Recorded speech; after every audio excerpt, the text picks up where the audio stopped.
From time to time, we get a call to shoot a more businessy looking portrait of a husband and wife sales team for use in their promotional materials and website. A typical studio portrait setup is too smooth and quiet for this type of client. They want something a little more upbeat and exciting. For this portrait, we've decided we're going to use a medium format digital capture system to give us a little more depth of field control and a higher level of detail. First, let's start off with a 42 by 32 inch softbox for our main light. A softbox of this size will give us very smooth and predictable light that we can easily feather off to solve exposure problems that we're going to encounter in this type of setup. Here's what I mean. When we have our softbox placed in the vertical position, like we're just going to be lighting one person, we'll find out that when we put two people in, the person that's furthest from the light, let's call that position 1, can be exposed properly from that main light, but the person closest to the light, let's call that position 2, will be greatly overexposed because they're so much closer to the light source. We can fix that. But first, let's take a look at the problem in depth. Now, with our main light pointed right at the subject here in position 1, we can set its power level to give us an exposure value of f11.0 without any trouble. But watch what happens when we move into position 2. We can measure that same light source, and it's now f11.5. That's a half a stop difference. Here is an example image of how not to set your main light for a two-person portrait. And here's how we're going to fix that. First, rotate your softbox to its horizontal position, then swing or feather the softbox away from your subject. This technique works best with softboxes that have a recessed panel and a deep lip here like the Shimera Super Pro Pluses. Now, go ahead and re-measure both position 1 and position 2. We find now that position 1 is f8 1/10, and position 2 is also f8 1/10. We want to work at an aperture setting of f11.0, so all we need to do now is go back to the flash pack, increase the power to get right at f11.0, and we've got a great looking main light. Take a look at this example image. A large main light like this, especially when it's placed so close to the subjects, will give us a very smooth looking main light quality. But this image wants to be a little more upbeat and exciting with its lighting. So, we won't be using a fill light that's big and smooth like we did in the classic portrait setup. Instead, we're going to choose a fill light that's got a little more impact and punch to it. This is where we're going to go to what I call my power fill. This lighting setup is ideal for a power fill, using its own strobe head, fitted with a 7-inch parabolic bow reflector, then using 2 sheets of heat-resistant diffusion material, and a 30-degree grid spot to hold them in place. This will give us that punchy light that we're looking for and give us excellent fill light coverage. Take a look at this example of what the power fill looks like at a normal exposure level. You'll notice good coverage, some kind of sparky little specular highlights, and you'll also notice a slight shadow on the background. This is where, when we use the power fill technique, we either have to separate our subject from the background by a great distance, or we'll use a background light to go ahead and wipe out that shadow. Now, we don't plan to use the power fill up at our working aperture at a normal exposure. No, it's a fill light. We've decided in this instance that we want enough impact in this image that we're going to place our power fill's level at 2 stops less than our main light. Here's an example of what the power fill is going to contribute to our shot at 2 stops less than the main. There are 2 keys to using a power fill. First, always use the grid spot. It's going to help reduce the shadow that's cast on your background. And 2, always keep the power fill as close to your lens axis as possible. If you're not familiar with that term lens axis, it's really just an invisible line that goes from the center of your frame through the center of your lens, and it carries on through the center of your subject and the middle of the background. This usually defines the center of your photograph. We like to place our power fills right here next to the camera. Sometimes we'll move them in front of the camera when we're shooting an image with a long lens, but of course we're always careful to keep them out of our frame. Now when we're lighting men, we normally place our power fill on the same side as our main light. This helps to preserve some of the direction of our lighting. But when we photograph women, we just about always place the power fill on the side opposite of the main light. And being as our image today has a man and a woman, we decide we're going to place on the side opposite, just to be kind to the female subject. We're now ready to combine our main light and our fill light together.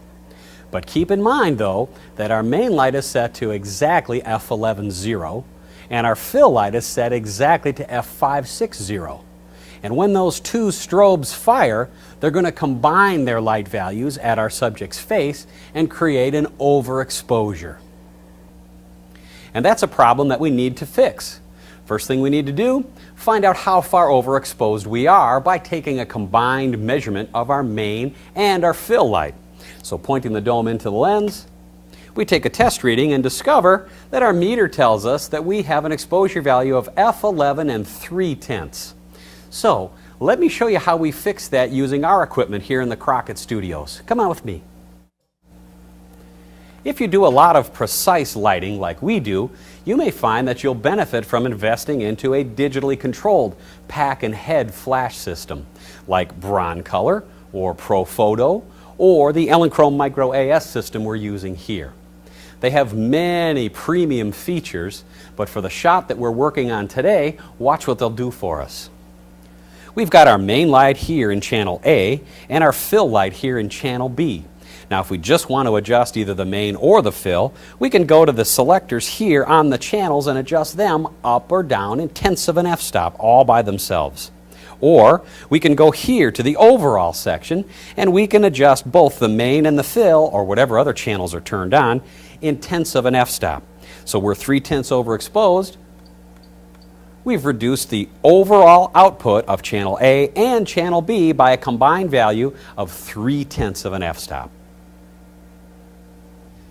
Now we're going to create a soft rim light that we call a double kicker to help separate our subject from the background. We start by taking another strobe fitted with a 22 by 32 inch softbox and placing it on our main light's axis. You can find your main light's axis by drawing an invisible line from the center of your main light through the center of your subject, then place your kicker light's center right on that same line. You'll notice here that this kicker light is placed nice and high to cover the top and the sides of our subject, and it's tipped down by about 20 degrees or so to give us nice even coverage.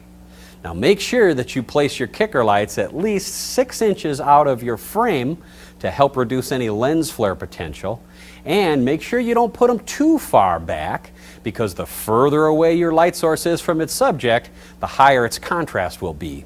And we want a nice, smooth kicker light.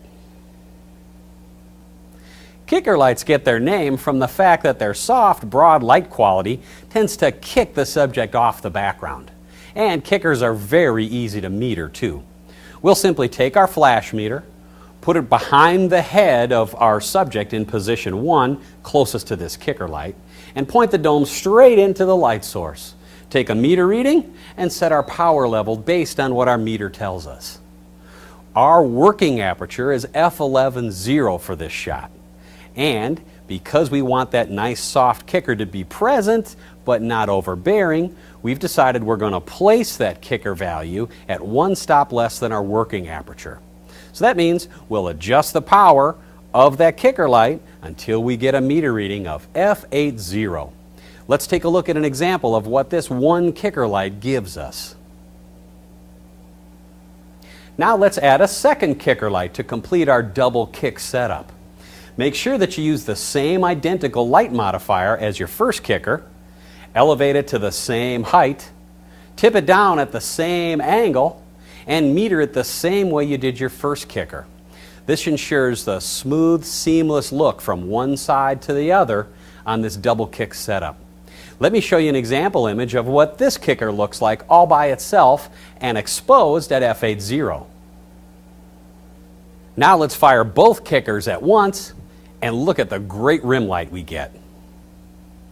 One issue you probably will have to contend with when using soft boxes for kicker lights is lens flare. 3 great ways to eliminate or at least drastically reduce lens flare potential is to first use a very good quality lens, and a long focal length lens at that keeps you at least 8 feet away from your subject. 2, use the best quality lens hood that you can find for your lens. If you think the manufacturer's lens hood doesn't do a good job, then use a third-party aftermarket lens hood. Roll it all the way out to its maximum and then bring it back so it's no longer clipping into your frame. That's going to give you the best protection of any sort of stray light entering your lens. And third, if you're still having troubles with lens flare, try using grids on your soft boxes. We use fabric grids here that Velcro in place, and these drastically reduce the side spray of our light and will eliminate any sort of lens flare problems. We'll put a finishing touch on this image by using a little bit of an unusual technique for our background. Let's start by using a gray muslin. We'll place a background light about 3 feet away from that muslin, right in the middle, with a 7-inch parabolic bow reflector. Then we'll adjust the power of that strobe so that right here in the center, it gives us an exposure value of f11.0. Take a look. Now let's refine our background light by adding a 40-degree grid spot to narrow the beam of light and give us this great result. Now let's add some impact to our background light by making it a vivid blue color by using a sheet of full CTB blue. That stands for Color Temperature Blue Gel. You can get these gels at pretty much any pro camera store. But remember, when you put a gel, just like when you use a filter, in front of your light, you're going to have to increase the power to get it back at f11.0. So we'll put on the gel, we'll kick up the power, and take a look at this great looking background light. So now with our main at just under f11 and our fill light at just under 5.6 combining to give us f11.0, we add in the double kickers at f8.0 and our background light whose center is f11.0, and we get a great looking and client pleasing image.